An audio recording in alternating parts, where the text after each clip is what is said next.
আসসালামু আলাইকুম। আমি সাগর আপনাদের মাঝে আসলাম যে আপনাদের একটা জিনিস প্রতি আর কি, যে ঢাকা শহরে নাকি মানে ঘোরার কোনো জায়গা নেই বা এমন কথাই লোকে বলে। দেখেন আমাদের মিরপুর 10 নাম্বার হচ্ছে বৃন্দাবন, যে এখানে আসলে অনেক ভালো দৃশ্য, মানে ঘোরার মতন জায়গা আছে। এই যে আমরা আইছি, আমাদের মাঝে আইসে মনে করেন আমাদের ভাবি আছে। ভাবি, ভাবি আপনার অডিয়েন্সে কিছু বলেন। আপনাদেরকে বলছি, যারা ঘুরতে চান কিংবা আমার মতো ভিডিও বানাতে চান, ভিডিও বানানোর জায়গা পান না, তাদেরকে বলছে আসেন বৃন্দাবন। খোলামেলা জায়গা আছে, কাশফুলি ভরা আছে, সবুজ জায়গা, আইসা ভিডিও বানান আর আমার মতো ফরিও কাপান। হ্যাঁ ভাই, যে আপনি যে ভাবির মুখের কথা শুনলেন, এইবারটা আমাদের রোজা আপু কিছু বলবে। যে রোজা আপুর অনেকেই চেনেন টিকটকে, ইউটিউবে অনেকে চেনেন না। আজকে আমার রোজা আপুর সাথেও পরিচিত হয়ে নেন, আমার বড় বোন। কথা বলেন। আসসালামু আলাইকুম। আসলে আমি নারায়ণগঞ্জ জেলা থেকে কয়েকদিন পর পরে বৃন্দাবন আসি, আমার ভালো লাগে এই জায়গাটা, পরিবেশটা খুব সুন্দর।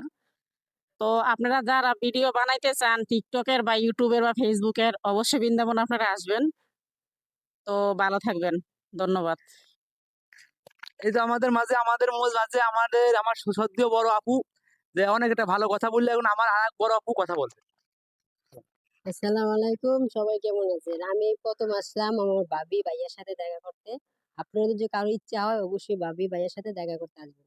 খুব সুন্দর জায়গা। এই, তুমি কি তোমার মনের কোনো মানে দুঃখের কথা কবা না সুখের কথা কবা? নাও কও। আসসালামু আলাইকুম। আমাদের এই জায়গাটা মনে করেন যে পর্যটক এলাকা। আপনারা যদি আসেন, সুন্দর সুন্দর ভিডিও করলে আপনাদের পুরো ফরিও কাঁপাইবে।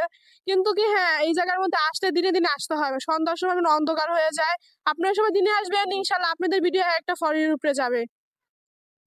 হ্যাঁ, আবারও আমি আমি বলি কথাগুলো, এখানে আসবেন, এমন কোনো কাজ করবেন না যেখানে যে আপনারা ইয়েতে পড়বেন বা চিটার বাটপারের হাতে পড়বেন। যে দিনে মানে আসবেন, আশা করি রাত্রে এখানে অনেকেই মানে অনেক রকম ই করে হেনস্টেজ করে আপনাদের কাছে মোবাইল টোবাইল থাকলে কেড়ে নিতে পারে। সাবধান, অমন কোন রাত্রে থাকবেন না। আর আপনারা আসবেন একটু দল বাইন্ধে, ঠিক আছে?